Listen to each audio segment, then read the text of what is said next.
கந்தம்பாளையத்தை சேர்ந்த சோமசுந்தரம் சொந்த வீடு கட்ட 2017ஆம் ஆண்டு DHFL தனியார் நிதி நிறுவனத்தில் 30 ஆண்டுகளில் மாதம் 16,457 ரூபாய் தவணை என்ற அடிப்படையில் 20,80,000 ரூபாய் கடன் பெற்று வீடு கட்டியுள்ளார். DHFL நிதி நிறுவனத்தை PCHFL நிதி நிறுவனம் வாங்கியது. இதையடுத்து மாற்றப்பட்ட நிர்வாகம் சோமசுந்தரத்தின் வீட்டுக்கடனை மறுசீரமைத்து மாத தவணையை 19,750 ரூபாயாக நிர்ணயித்துள்ளது. இவர் கடந்த ஜனவரி மற்றும் மே மாத தவணைகளை செலுத்தவில்லை.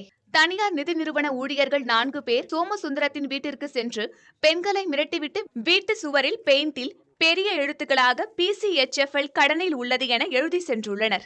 சோமசுந்தரம் தனது வீட்டுக்கடன் குறித்த ஆன்லைனில் சோதித்து பார்த்தபோது 30 ஆண்டுகளாக இருந்த வீட்டுக்கடன் அவருக்கு தெரியாமலேயே 82 ஆண்டுகளாக உயர்த்தியிருந்தது தெரிய வந்தது. பின்னர் முறையிட்ட பின்னர் அது 40 ஆண்டுகளாக மாற்றப்பட்டிருப்பதாக சோமசுந்தரம் கூறினார்.